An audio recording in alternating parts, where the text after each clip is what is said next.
tuned in to the freshest, the dopest, the one and only www.diggindaily.com.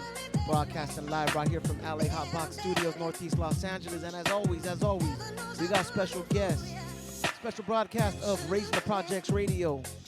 As always, like I said, we got special guests in the studio, and today is no exception. I'm going to let the gentleman introduce himself. But who we got in the studio today? DJ Modern Romance. Welcome, DJ Modern Romance. Thank you for coming through. I know you had quite a drive to get up here, so we want to definitely say thank you for coming through. No worries, man. I came from Orange County, and it's been officially a year that I live over there now. So, but nice. Born and raised in the San Gabriel Valley. Nice. So, while we get into this, before those cats that want to know, that need to know, let's break it down. Who is DJ Modern Romance? Well, just a normal Asian DJ that grew up in the East Side scene. Nice. So let's talk about that. What for you, Modern Romance, your era of DJing? I know you're still active, but for you, when did you get started? I started in the beginning of the early 90s till present now. My influencer was my brother. He was the original DJ Modern Romance. Nice. He started in the 80s with Tony G and Julio G. Nice. The whole, El Monte days. Yeah. They were throwing their house parties. Know. Original K-Day Mixmasters. Exactly. Yes, sir. They were both from, Tony was more from El Monte. I don't know if Julio was, but they're all in the same era. And, the whole little hip hop era that started. Yeah. So my brother was a DJ, and, I was very young. I was probably like 7, 8 years old, going to parties with him. Nice. I was a little break dancer. Oh, that's what's up. Yeah, I started with that, and I'm reading the IG comments right now too at the same no time. Doubt. Yeah, just learned it from my brother, and then my brother, he only did it for a certain amount of years, and then after that, I took over the name and the legacy and went on my own from there. Nice. So let's break it down. So you were actually influenced by your brother, and you started picking up the art form from him. Yes. What would you say was your style of music you preferred to play when you actually started going on your own? I started with hip hop Word. and techno. Okay. Those are the two that I started with. I was still in school. I was DJing the dances and stuff like that back then. And then I didn't start partying until I was 16 years old, and that's when the house party era started. Yeah. And so that was about, what, 95, 96? No, 92. Oh, 92, okay, 93. 92, 93, so okay. Oh, no, I was trying to make you feel younger, bro, and be like 95, 96, but it's cool. 92, 93. The party crew era was what started the whole, the era of DJ Modern Romance. So let me ask you this, in 92, 93, because I graduated in 96, so my era was 95, 96 to 99, 2000. So in 92, what was the scene like back then for you? Well, that time era is the two scenes started, party crews started in the east side and a little bit of in the south central and stuff like that. Yeah. Also what started too was the generation of the rave era. Yeah. It started with warehouse parties and stuff like that. So there's two different scenes that modern own hip hop. Oh my god. There's two different scenes that just started. So it was I say the 90s was a good start of an era for everything in general. Yeah. Period. 80s was to me, it was how disco ended in the 70s. Yeah. And then everybody hated fucking disco. Yeah. And then 80s started with, the start of hip hop, and then the start of alternative music with the whole sync. Yeah. The sync era. Yeah. So that started a new scene for that generation. So I think the 70s really started everything else as far as the club and the club scene.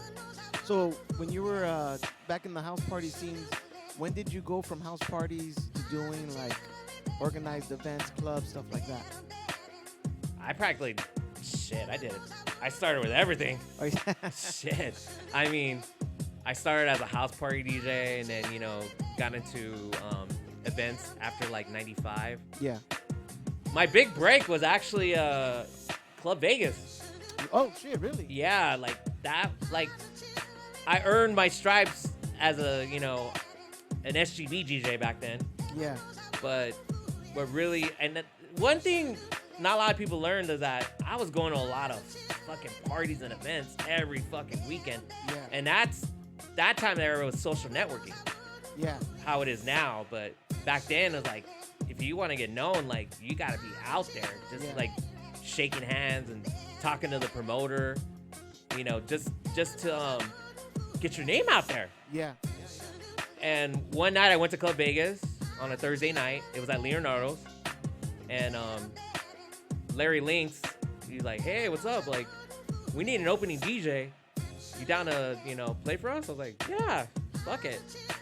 And that was the start of it. And then we moved it to Florentine Gardens Almani, and I think my name being on the radio commercial was a big help. Yeah.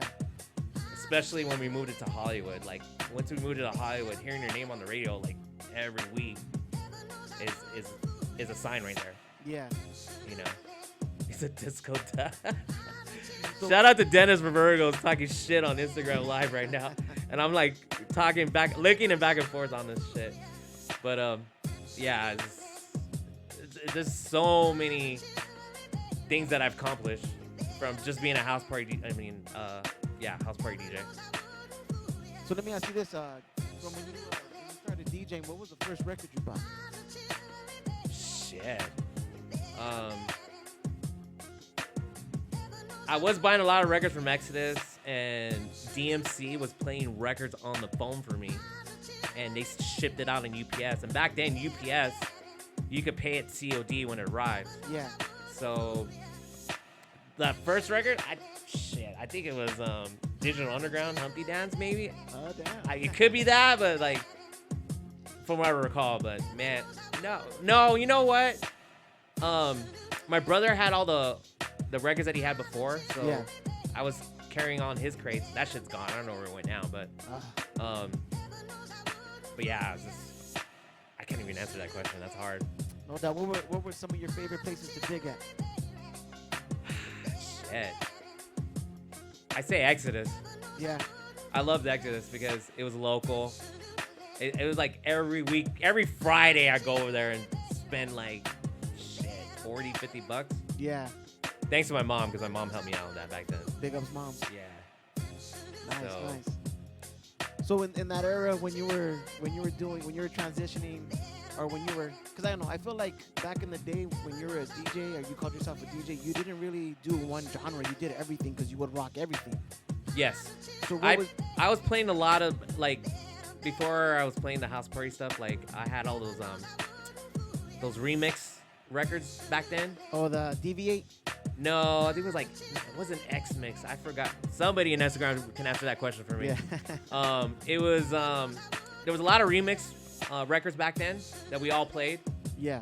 That was the start of it, and of course our normal hip hop records in that genre. Yeah. And damn, just pretty much everything, dude. Yeah. I'm gonna say this true story because I was on this movie called Hard Banging House, and I brought this up too. Like the first time I went to Street Sounds, later on, during that era, like me just going up that stairs and hearing that music from upstairs, and I walked in and I saw these different imports I didn't know about, and there's the other thing my first time going in there is that I saw an MC Hammer Don't Touch This, right? Yeah, I Can't Touch This. Yeah. They had it as a promo for $2.99. Yeah. They couldn't sell it technically because it's for the radio DJs and stuff like that. Yeah. But they didn't give a fuck. They sell it. I ended up getting two because it was $2.99. Yeah. No, it wasn't Buster Gurus. It was something else. It was like an orange cover. It had like a little needle. Telling the people on Instagram, trying to figure out what was it the not lethal weapon? No. It was a orange cover. It had a record, like a turntable, but it had a record needle. And they're saying Buster Grooves. We all know Buster Grooves, but that was more of like our house loops. Yeah. That's part of it too. We all bought that, but no, it was just a genre of everything of that record. Somebody's bringing that up right now. Like there was one with rerun on it. I think those were called reruns. Or something No, like there was like X Mix, but there was something else. I forgot what it's called. But we're going back to the Street Sound. I bought two of the There was one record that I was tripping out on. It was Janet Jackson's Import. Uh-huh. And they had a bomb fucking remix, and the guy was playing it. And I was like, and I totally forgot to buy it. And to find that import of that Janet Jackson song, it's you can't even find it on YouTube or anything like that. Yeah. But just walking up that stairs and seeing everything in there, it was like I was me lit up like a little fucking Christmas tree in there and shit. Yeah. And I was like, wow, this is a record store like this? Holy shit. Yeah. But yeah, it's crazy on that part. So let me ask you this: being able to see your brother in the '80s DJing and learning through turntables, and then being part of the era where you would go to stores, record digging, getting your crates ready, carrying your crates, and now in the modern age of where everything's in a laptop. How do you feel about the progress of the way the culture of DJing is going? I think now, let's just talk about now real quick. No doubt. Technology advanced so beyond, anybody can fucking DJ now. Anybody. Yeah. And especially that nobody that has the skills, they can hit the fucking sync button and fucking still DJ on beat. Yeah. And the culture of the DJing, what we worked hard for back then, is not the same no more. That's what I feel. Yeah. And what about it do you feel is not the same? Other than the fact that anyone could DJ, but what makes it different in your eyes as a DJ? Well, a turntablism is always gonna stick to that, the turntables and stuff like that. Yeah. But on the back then till now, we had to carry crates of records to every event. Compared to now, we have to use a MacBook or a PC. Everything's in your computer now. Yeah. So that's the difference between back then and now. But I don't know what else to say about it, but that's a difference I see now on that moment. For you, so with you doing that, what are the pros now of being back in the day from carrying your crates to now? Because there has to be pros with the technology as well, right? Well, me personally, I'm on CDJs, and my crate of records is on a USB stick. Yeah. So all I have to bring is my headphones and my USB stick. Stick it onto the CDJ. My crate of records are all right there. Or I create a folder before I even play and make sure I have a good selection of music to play before my set. Yeah. So at least I don't have to back then, dig through records and figure out what other songs to play after that and stuff like that. But isn't part of I don't know, for me, part of the fun of DJing when I would DJ events is part of the fun is going through the record because you're going through your crates like, okay, what am I going to rock and keep these people moving? Compared to now, I'm not gonna lie, I'm on Serato. I have my pros and my cons of it, but I feel like going through the records and knowing that you're okay. Shit, that track's almost done. I gotta find another one. Hurry, quick, boom, and then you gotta blend it, mix it, bring it in. I feel like the challenge of being a DJ and rocking the crowd was in knowing what record to get or finding the record to keep that movement going. Compared to now with Serato, yeah, you could set your files up, but as a DJ, don't you want to kind of be just sporadic? Everybody has to be creative on their gigs. Yeah. Whether it's a club, festival, or a wedding. Yeah. Wedding is like a whole nother level if you think about it.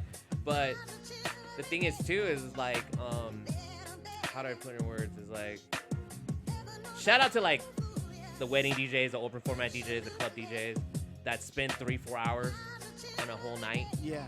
I mean, man, on that perspective what you're just asking about, they got to be on point because what if they're brain farted and their song's still running, but at the end of the day they could still loop the track to still figure out another song to mix into after that. Yeah. That's the other key bit. But back then with a record, there's just a certain amount of time you can't loop shit. On the Newmark mixer back then, they only had 4 or 8 seconds or some shit like that when you looped it on the mixer. Yeah. But same shit. It's you don't have enough ample time to fucking mix to another song if you brain farted. Yeah. But if you already set your setup ready to go, you're good to Because for me, I had an hour set. So normally before I go to my gig, I have everything ready to go, and I have my miscellaneous records back then to fill. At least I don't have that drama like other DJs would brain fart. Yeah. So common sense on that part. Word up. Let me ask you this: What do you prefer to play now? I know you're still active. What do you prefer to play now whenever you rock a set? For me personally, what I'm playing right now is more. It just depends on the event. Either a deep house set. I love tech house, techno. That's me personally, but not a lot of people are educated in that music right now. So I cater to play to the crowd of what normally if I get hired as a gig. You made a good comment right now. You said that with techno people aren't educated to that. Why do you think that is? Well, here's a good phrase about it. Is the radio. How many times do you hear fucking Drake song every hour? Yeah. So obviously, oh no, perfect example. Bad Bunny. How many fucking times you're gonna hear Bad Bunny on the radio? So obviously in the club they want to hear fucking Bad Bunny. At least once every hour. So it's like for the open format DJs, they gotta cater to that to the crowd on that perspective. Yeah. But techno is like we're underground. We could play something totally different. If the crowd's educated, they'll love it. But the commercial crowd won't accept that. They'll be like, hey, can you play Show Me Love? Because everybody knows Show Me Love. Yeah. You know, shit like that. So it's like they want to hear the songs that they know in the dance floor. Yeah. For the techno scene, though, I kind of feel like with music now, they're sampling more house. So people aren't really, there's not a lot of people there. How can I say? They go to their Spotify account, and they're just the Spotify is putting them in the direction of music that they want, that they're putting you into, compared to before, where if you were into something, for instance like techno, you would go out and look for events or tapes or record shops that were dedicated to that, compared to now where people are kind of told what, like you said, same thing with the radio format, Spotify, any pretty much app where you can listen to music. It kind of directs you to a genre of music and keeps you stuck there where you don't really expand like before, if that makes any sense. Well, I could say one thing right now, and I think you will agree to me on this part. It's sad on the hip-hop producers are recycling other older shit or other hip-hop tracks and revamp it again. Yeah. And it's like they can't be creative on their own shit no more. Like resampling some other people's shit and revamping it again. Yeah. And I'm hearing that on the radio now. I'm just like, oh my god, really? I had a conversation about that, and one cat told me, and I thought it was an interesting view of looking at it. Was that as a producer, if you go back to like RZA, you go back to Primo. If you look at them, they're pulling music from like jazz and blues as reference points for them to make their music and production. And then the way he explained it to me was like, wow, I don't agree with you producers taking older, 90s hip hop and remixing it. But at the same time too, it's kind of, you gotta kind of feel like they're not necessarily, don't know what they're gonna do with that track, but they're paying homage to it the same way. Say, for instance, like Primo would get a beat, sample it, get it, and then whatever the artist did with it is what the artist did with it. So I kind of took that aspect of it, like, well, I kind of agree with that. Do I agree with, using 90s hip-hop or something that was a classic and revamping it? I'm on the fence about it, but from a producer standpoint, wouldn't it be the same way as producers back in the day pulling from jazz and blues? That's what he told me, and I kind of, to a degree, agreed with him on that. Well, one thing I've learned is hip-hop in the beginning, we sample a lot of things in general. Like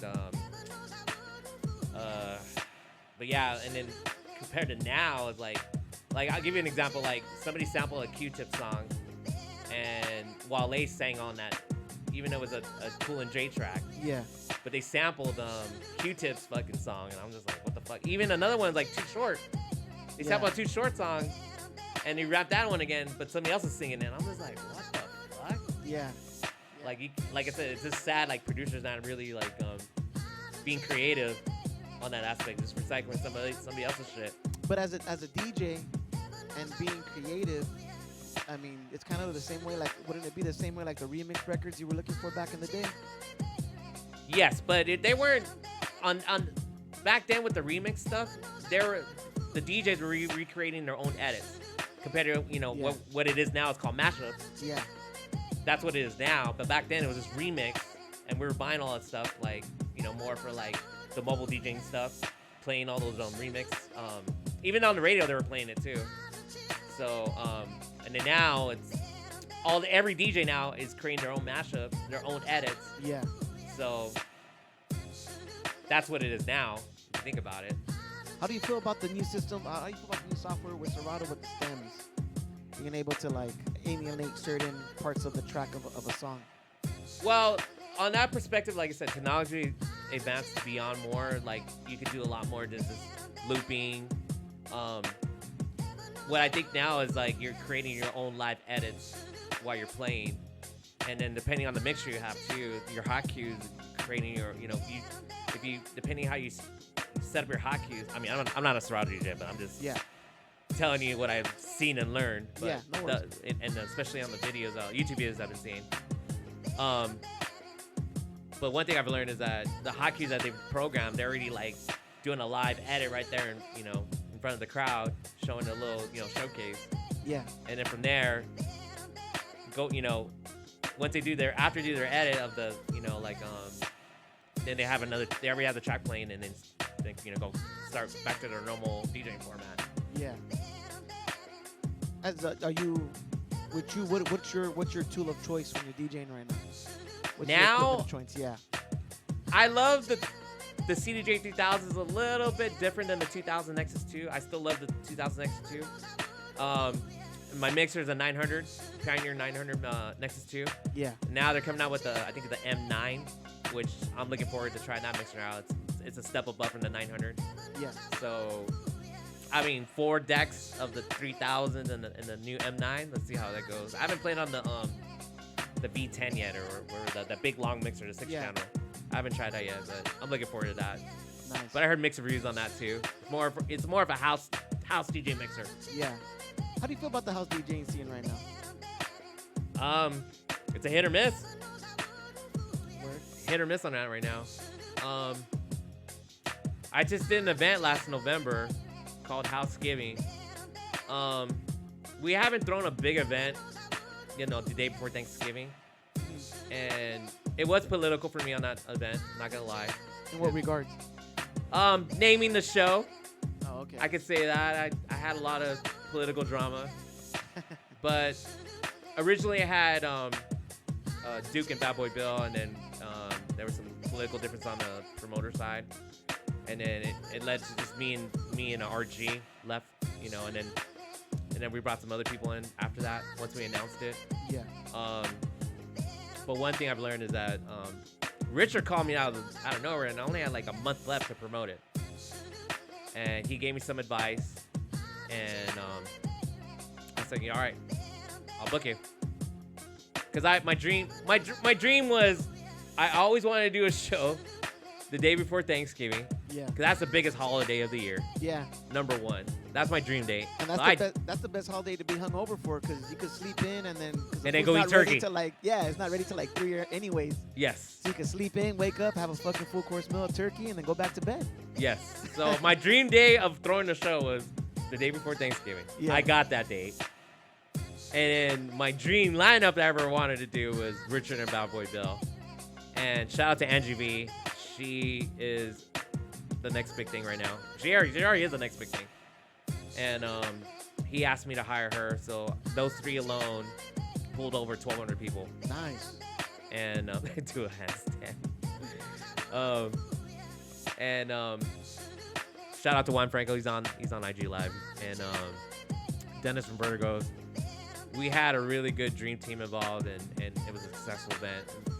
For the East Side scene, that was a big, that's a big comeback for everybody to come out that night. Yeah. And I actually a little teared up when I was in the DJ booth with Bad Boy Bill, looking at the crowd. Are you serious? Yeah, because it's like my first big event I haven't done for years. That was a great comeback. What were some back in the day? What were some of the venues that you were rocking? I heard you say Vertigos. Rest in peace, Vertigos. Right there off of Figueroa and what was it? Figueroa? Yeah, Figueroa and First, I believe. No, was it First? Yeah. Vertigos, Sound Factory, Club Vegas, Carnival. I was the first DJ in the beginning. I can name a lot. I did a lot of events in Hawaii. It's just a list. Cyber Kid at Anaheim. I was the investor of Cyber Kid. Oh, damn. Too. But I'm not gonna talk about that because Alex I did me dirty. You really did me dirty. Maybe we should talk about it for the conflicts that'll arise and the publicity it'll bring you. Not just playing. Is there any way we can lower the music down a little bit? It's Yeah, kinda yeah. loud. I forgot to tell you that. There you go. There we go. That's perfect. But yeah, during that scene and being a part of all of those events and all of those, because those were all big events that were happening back in the day. Do you feel like, because history always repeats itself, and you're going back and you're starting. You said you have upcoming events that you're doing.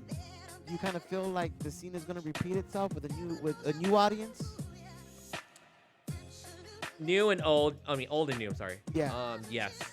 It just depends on how you promote it and do it, and who you have involved. And I think this year's. I think it's a start of festival's already getting back to normal right now. Yeah.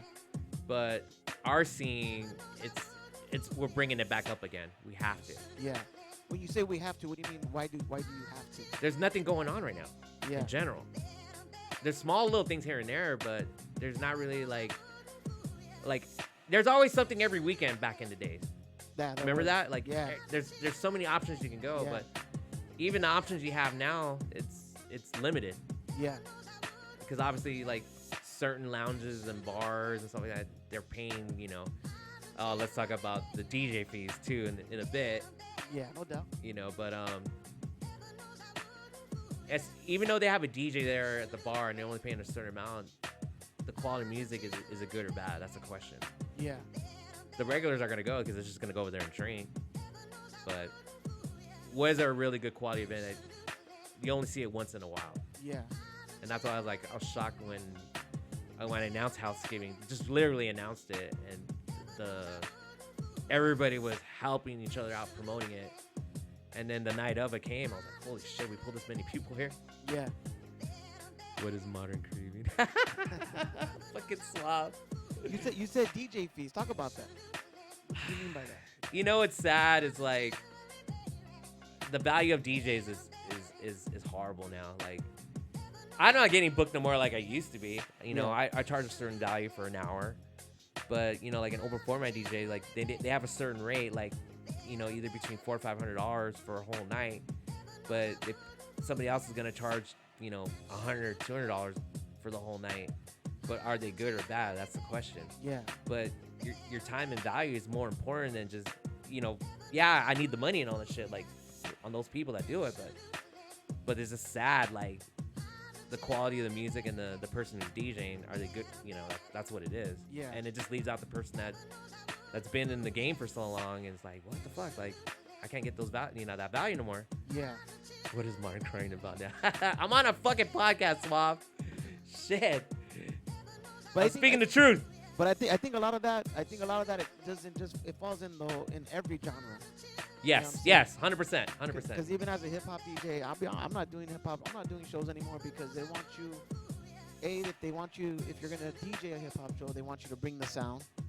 In which I'm like, okay, but that's gonna require another fee.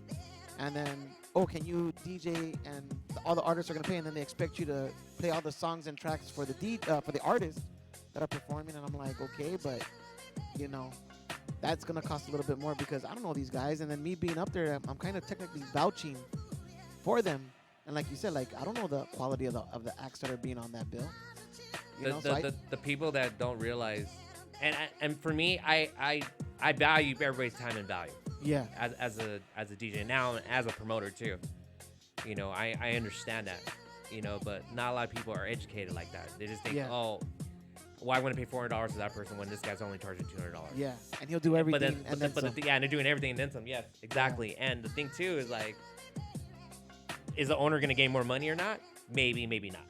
Yeah. You know what I'm saying? In general, owners or promoters in general. Yeah. What do you think? What do you think has been the longevity for you staying involved in the scene and still doing it?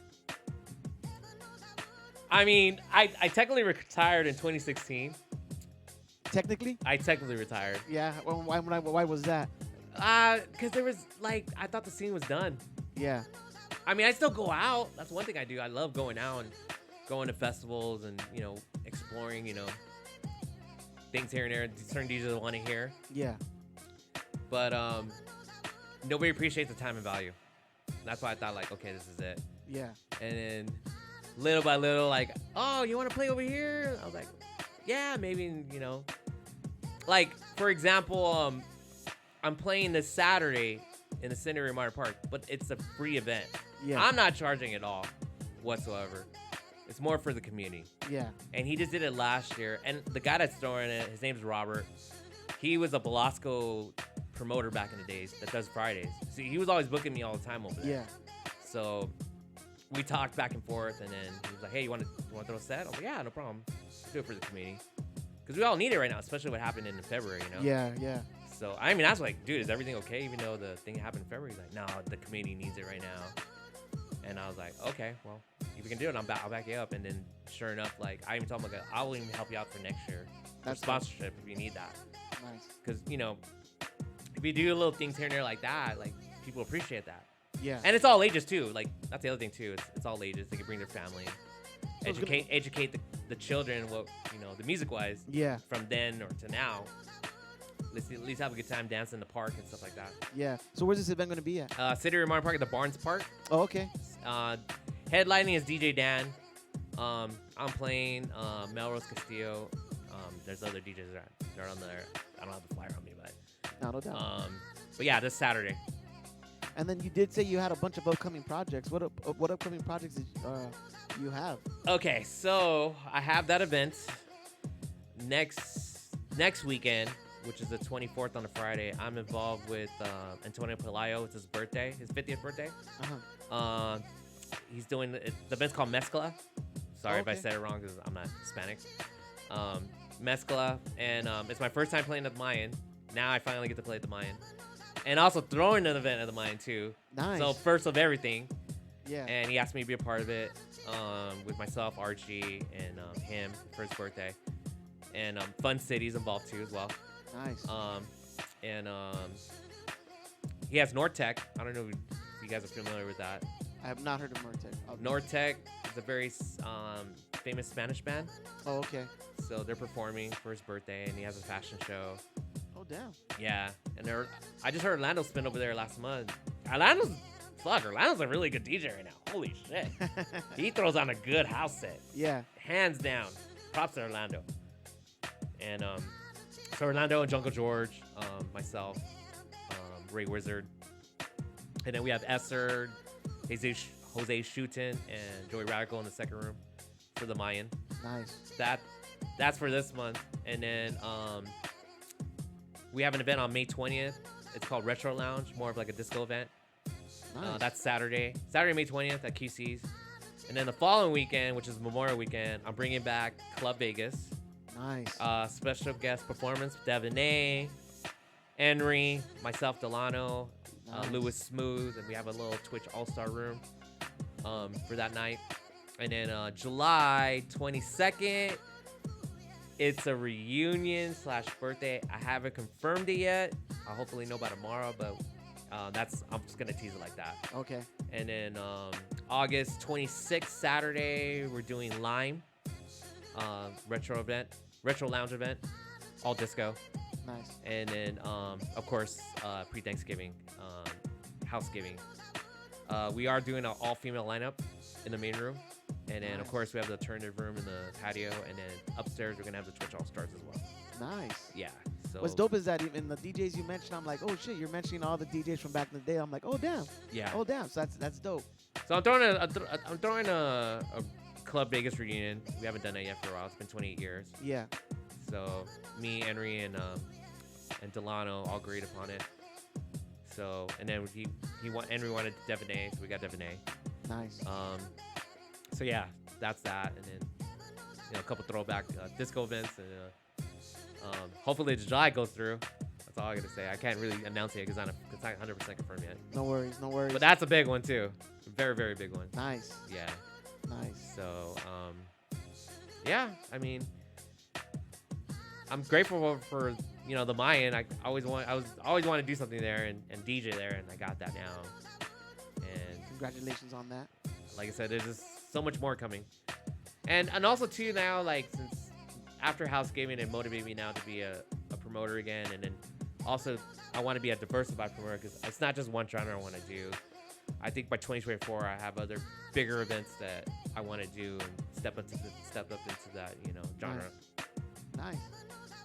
Nice. That's what's up. Yeah. Shit. Good luck on the endeavors, brother. Oh yeah. If you don't invest in yourself, how are you gonna grow? True that. Common sense, True that. Do you feel, being in the scene for so long and having a semi-retirement, coming back, do you feel like now that you got your feet going again, that you did mention you do more things, but do you feel like you have longevity, or you just feel like you're going to do as much as you can in the next couple of years and then see what happens? Here's one thing I've learned. Like, I've been in the printing business since '97, and I'm still doing it to today. And to me, it's like a gift or curse. Yeah. I think the DJing, as well, is like it's for you've done it for so long. How are you gonna retire from that? Nice. It's a business. Really, in reality, it's a real business. So Yeah. it's like, unless something else comes in your venture, then if it makes more money, you're gonna let that go, or you're gonna keep going. But to me, I love the love and the passion of it. Dope. That's why I never let that go. Dope. Shit, for cats that want to be caught up to date with everything, I know you said you're currently working on your website, but there will be a website soon. Yeah, I mean, I have the djmodernromance.com. I will update that soon, but preferably everything's on my IG at djmodernromance. I'm preferably there like every day. You can send me a DM and I'll try my best to reply back. Dope. But I have a lot going on because I work every day. Right? Got adulting, homie, adulting. Well, one thing I would say out there, if you guys don't work every day, how are you going to get by? Because especially how gas went up, rent went up. Yeah. 8 to 5 doesn't really survive you at all. It saves you a certain amount of time, but why are you going to work harder when you should work smarter? True that. So I'm going to ask you this question. In all your years of DJing, what's the craziest story you could tell us? Oh, shit. Craziest story, adventure that you have, Modern Romance. I was at a Posse Outlaw party in Baldwin Park. I remember it till this day. I was just chilling out in the front yard, talking to somebody, and all of a sudden, and it was an abandoned house too, that's why. Yeah. All of a sudden, I see somebody get thrown out through the front window, and I look, I'm like, oh shit! And I grabbed my carburetor, I hopped in somebody's truck, and ended up Tommy's in Almani, and then I hopped in the ride with somebody else to another party after that. But yeah, that's one thing. Oh, and then there's another moment too. I did after I graduated from high school, I did a party with Rebel Familia. It was like kind of like a grad night. Yeah. And supposedly we had 6 kegs of beer, and had 2 empty ones back then, just to show that we had 6 kegs. Yeah. It looked good. It looked good. But people were bringing their own beer. Like, you want a beer? I'm like, no, I have kegs in the back. It's included. And I was charging like $5-10 back then. Yeah. $10. But man, I had so much money in my baggy ass pants. Yeah. And the cops showed up a minute, and that house was so fucking packed. You couldn't even hear the music. The cops showed up. They're like, I don't know why they keep on. I can't hear you. They're like, somebody complaining about, dude, I think you're fine. They're like, and you're like, you can keep going. You want? I'm like, nah. You know what? I think I'm done for the night. Thanks for coming by. And I just told everybody, well, we're done for the night.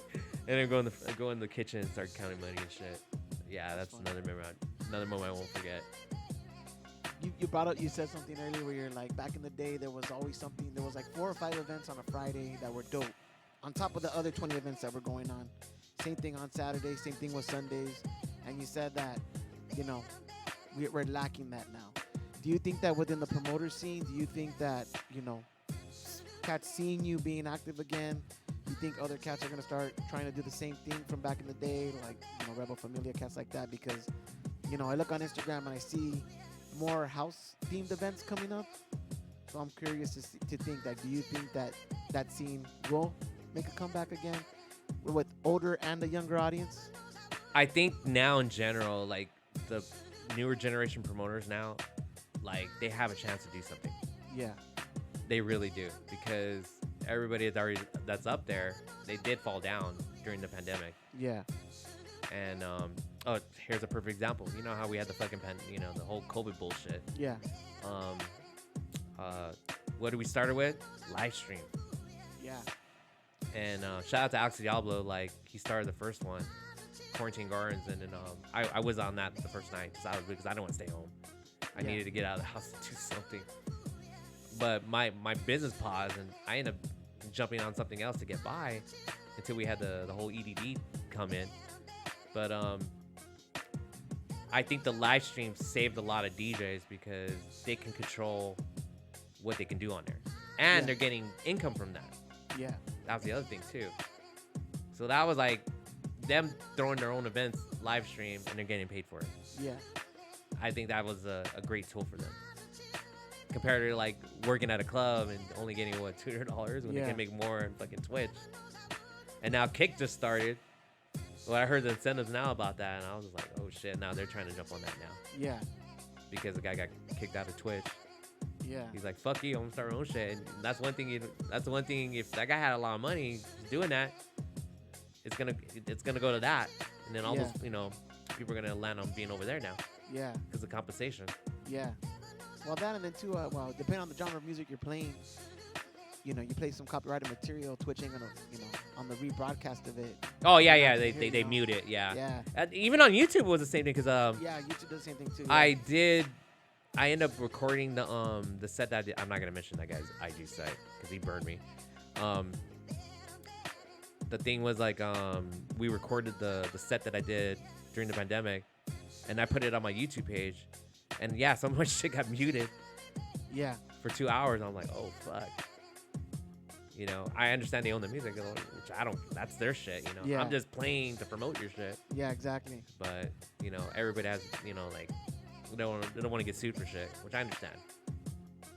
But yeah, like I think even though we kind of resetted the world in a moment, and now we have to like kind of start all over again. That's the crazy part. A lot of things happen in general, like new tools like the live stream and everything else started that, and it helped benefit the bedroom DJs or DJs in general. Want to get up, that was their best way. Even the new promoters that want to throw parties, this is your chance to do it now. Yeah. Because like I said, like a lot of people that were already up there went to shit, and now they're like, okay, what do we do now? But the new generation has the best way of doing shit now. Yeah. But the other thing too, like even the new generation promoters, like they don't have that foot of putting that extra effort onto themselves what they want to do too. That's one thing I'm gonna say my facts about that. Well, social media makes it easy. Yeah, but social media doesn't really, guarantee that all the time. Yeah. That's they think that, but doesn't guarantee that all the time. Like I'm old school. I still use that. Yes, it is a tool, but I'm still old school. I still do the freeway posters. Yeah. I still do the street promo because it's hand to hand. Because hand to hand, it's like you're interacting with that person right in front of you, and you know right then and there if they're gonna go or not. Because they look at that flyer and they see what the lineup's on there. They're like, oh shit, they have this? Oh, I want to go. Yeah. But on Instagram, even though it pops up on your IG story, right? Like the sponsored ads, if they see it all the time, they're going to ignore it. Yeah. So it's a 50-50 thing. Like, are they going to interact or not? Yeah, I agree. So. Spitting facts. Yeah. Spitting facts. I think too, though, even when back in the day when handing out flyers, I think it was all a numbers game, right? Like, yeah, you're interacting and you're talking to people, but you make 5,000 flyers in the hope of getting 500 people. I think the mentality with Instagram is the same thing. Oh, if I have this guy has 25,000 followers, we add him to our lineup, he's gonna bring 100 or 200 people. And if you look at the venues, a lot of times, a lot of people aren't doing big venues anymore. It kind of went to a lot of smaller club styles, because like a perfect example, Stevie Aoki was at the Shrine last Friday. Yeah, he didn't even sell out. Well, I don't know. To me, like no disrespect to Stevie Aoki, but I just feel like he's a gimmick. He's a gimmick. Yeah, that's what I'm telling you. Like Stevie Aoki didn't sell out last Friday. Yeah. And one of my mutual friends had guest list. Damn. To help him try to fill the thing. Yeah. But I feel his era is done. I think there's a lot of I don't know. I feel like with his scene, the DJs, I feel like there's a limited window that they have compared to like DJs that are mobile, doing things out and about, still on the smaller platform of things.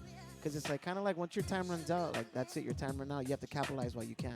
Yeah. When you're at that level. I'm gonna give a props to Jungle George. Like Jungle George now, like he's still getting the small gigs here and there, on the local events that are happening here. Yeah. But his main brand, he has his Monday through Friday job, of course. Yeah. But his main thing is he's a wedding DJ, and he's a good fucking wedding DJ. Yeah. Okay? And wedding DJs are getting paid fucking good because they're giving them a package deal. Yeah. Okay? A fucking package deal. But if you're a good fucking wedding DJ and you're getting, and whoever hired them, they're always going to get referrals. Yo, you got to book George Robles. You got to book him. He's good. He plays everything you want to hear. And he brings you this and that. Yeah. Wedding DJs, it's like they're bringing the show to their fucking reception. And George has been doing that for years, and then now he's getting back to being Jungle George again. Yeah. So to me, like his perspective as business, like I give a props to him on that part. For my personally, like me, I started as a DJ. Then one thing led to another. I went to a private school all my life. I got accepted to Cal State Northridge last minute. I was playing all the LBA parties back then. Yeah. And I helped them get them venues and stuff like that. And then Club Vegas happened, and then after that, I was there for 2 years, and I'm just like, what the fuck am I doing here? And I said to myself, I don't need a fucking degree. I will make the same or more money without a fucking degree. So I ended up being a college dropout and became self-employed after I dropped out of high school. I mean, I'm not high school. I mean, college. Yeah. I was gonna say, wait. No, I graduated high school. I did. That's one thing I can say. But I dropped out of Cal State Northridge, and I said to myself, I will find a career that will make either more or less or more than me having a degree. Yeah. And spending 6 fucking years and killing my brain to get a fucking piece of paper. And till this day, like, I'm self-employed, and here's another fact of thought. If people are working 8 to 5, yes, you're guaranteeing hourly, but the problem is you're stuck there and you can't really do more to grow. Even though there's bonuses that they give to you here and there to keep you kind of motivated, but at the end of the day, you're just stuck and you're just making a certain amount of money. How are you going to grow for yourself? It's about your time and value. Remember, reinvest in yourself, your time and your value. You can make a lot more depending on what you do for yourself. Message. Right? Message. Right? Yes, sir. That's so true. Facts right there. And that's why, like I said, I started as a DJ. The DJing career in the 90s started fading. What I had to end up doing, I had to go into street promotion. I started passing out flyers for all these events for the promoters. That was actually Instagram that came to me. Yeah. And then I was like, wait, they need flyers to fucking promote. So I jumped into the fucking printing business and learned about that. And now it's a gift and a curse for me because I learned about that now. Yeah.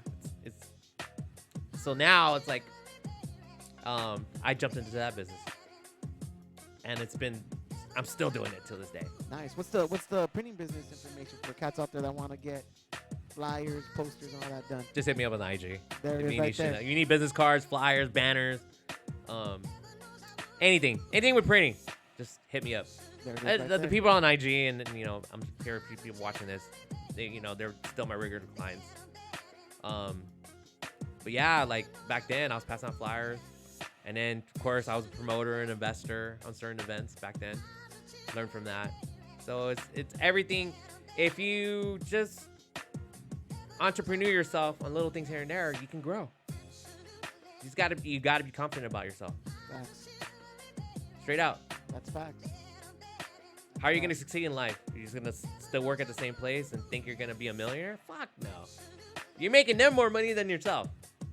Remember that. You're making money for them than yourself. So, just keeping it real. No doubt. Thank you for that. Do you still play vinyl when you get a chance? No. Nah.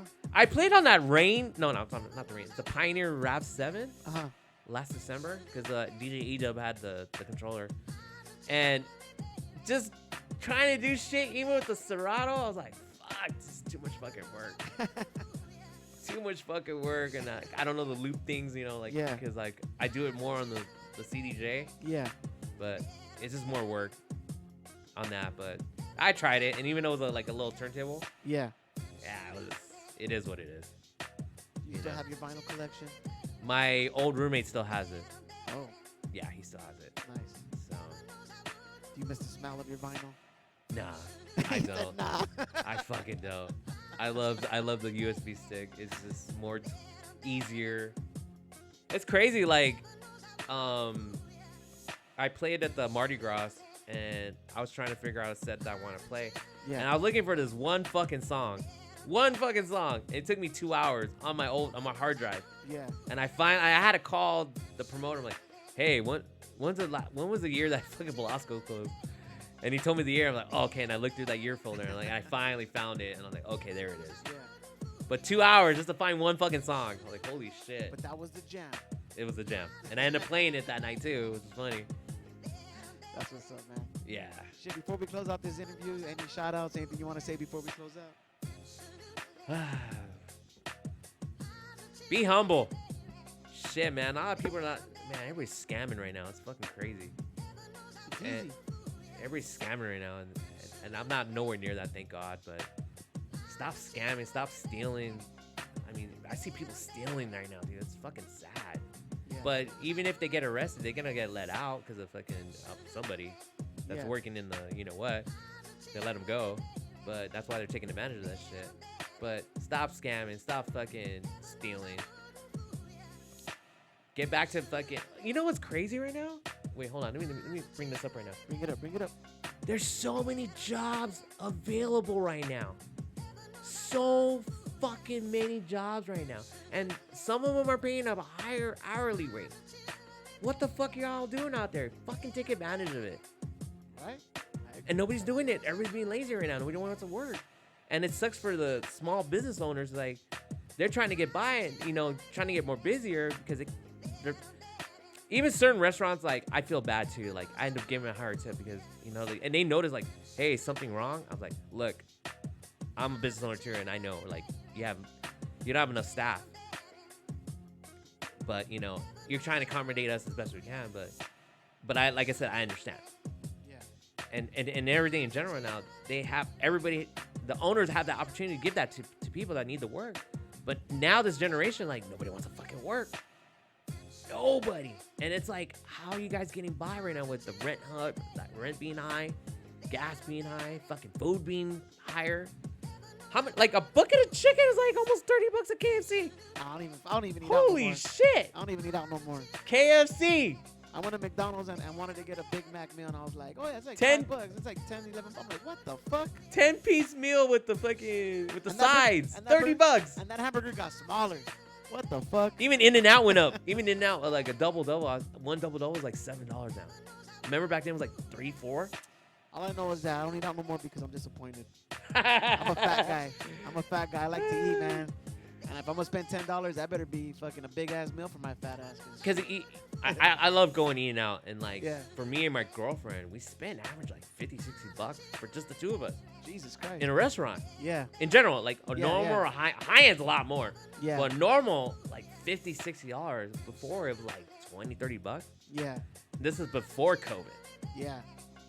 Even what I'm going through right now at the print shop is our paper went up. Yeah. We're going through that right now too, and then I have to hire my prices up, and people are bitching about me, man. But that's the other thing. That's the other thing I want to say to you is like, if people don't appreciate your business, your time and value, like even though somebody else is charging $50 less, great, I give it to them. Yeah. But it's sad is like those people that are charging less, why are you making less profit on yourself? At the end of the day, That's true. why? Yep. Just to make $10, $20, $5? Why? You have to work a lot harder to make $100 for that day. If you don't have goals on your fucking days, like straight out, like if you don't have fucking goals, like, hey, I gotta make $250 a day just to get by. If you don't have that state of mind, like if you don't put that goal on yourself, how are you gonna get by? Even if I made $500,000, I'm like, all right, cool. I covered the next extra 2-3 days to get by. Yeah. But you literally have that state of mind, like you have to have that goal in your mind, like how am I gonna get by? Well, I gotta make at least $150, $200 a day. Not a lot of people think that, just because they're stuck at the 8 to 5. Like, oh, I'm getting at least $1,000 or more. Yeah, I'm making cash. I got a job, so I'm good. But yeah, very valid points. Very valid points. And I have 3 companies right now, aside from the DJ, like the printing. I have another company, and then now the third thing is being a promoter and throwing more events. Yeah. Let me ask you this before we close out. For people that are thinking about getting into the promoter game, what would be the best advice you can give them? Have a good amount of capital. Number 1, capital. Capital is the key, because it's like I said, you're investing into your business and making sure that you have enough to cover your headliner, everything in general, marketing, capital. Fucking capital is number 1, and then the right team to be, involved with your event. Nice. 100%. And then from there, if everything works out, the way you present yourself on the event and how you market it, and you keep it. Okay, and the other thing too, like if you're throwing your first event, if you break even, great, you still win. Because why? You're branding yourself on that event. Yes. Because the next one, hey, I'm going to be winning the next one. The first one, I'm not going to lie, I made some money. Not a lot. I made some. It was a crazy ass overhead. Yeah. And everybody in the circle like, monitor, want to make sure you cover your overhead, because holy shit. I was like, and I was looking at them like, I'm a gambler. If I lost $20,000 in that 1 month, I still get it back in 2 weeks. Yeah. But they don't know the other aspect of what because yes, I do gamble in Vegas and stuff like that. But and I lose. The most I ever lost is like 100,000. But shit, it took me a long time to get that back, but they didn't know the aspect of that. Yeah. So it's like on that last show, they were like, even though my overhead was over 20K, well, I'm not gonna say the exact amount. It was over 20K, but I covered it. Yeah. And I covered it before the door opened. I was like, all right, cool, we're good. Profit should come in now. Yeah. But and that night I was like, holy shit, we pulled it off. Nice. But everybody else scared, like, oh, we'll make sure when it comes your overhead. But even if I lost that night, I'll still pay everybody out, because that's one thing I've learned is like take care of your people, especially my the print shop employees. Like I give them 2 bonuses a year. Oh, the key to business too. Take care of your employees, because those are your key people that will be there with you no matter what. 100%. Take care of them, because they work hard. If you give them little things here and there, they appreciate it. And every time I come in, like, hey, what do you need to cut down? What do you need right now? Because they know I have their back. So always remember that. Like the people around you, take care of them, because it's a longevity for you. Nice. Yeah. I hope this motivational interview inspires everybody when I'm explaining to everybody about this. Because man, I've been through it all. No doubt. I've been through it all. Thank you for sharing the words of wisdom with us. Yes. And the history. We appreciate the history. Definitely. I know we couldn't get a mix in today, but we definitely gotta set up something where maybe you and a couple other DJs come through. Maybe bring some decks over here. We'll hook it up and then let you guys rock a little set. Have a little house adventure. Cool. We'll definitely love to have that. We'll figure that out together. Yeah, we'll definitely figure it out. Before we close out, make sure you guys check them out. Instagram at DJ Modern Romance. Make sure you guys check them out. If you want some printing, get at them. Banners, all that good shit. Get at them. And then also too, don't forget, he has a lot of events coming up. If you guys want to check out all the events he has going down, make sure you guys check him out. DJ Modern Romance on Instagram. Hit him up. Tell him you heard the interview right here on diggindaily.com. Raising the Projects Radio. Wish you good luck on all your events, brother. Thank you. Appreciate it. And, support those who support you. Yes, sir. 100%. Yes, sir.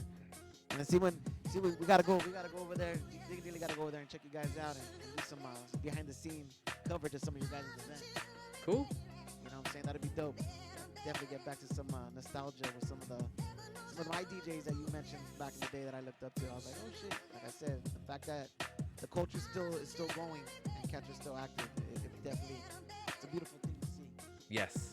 Very beautiful thing to see. Well, with that being said, this is another episode of Raising the Projects Radio featuring DJ Modern Romance. Broadcasting live from Northeast Los Angeles, LA HOTBOX Studios.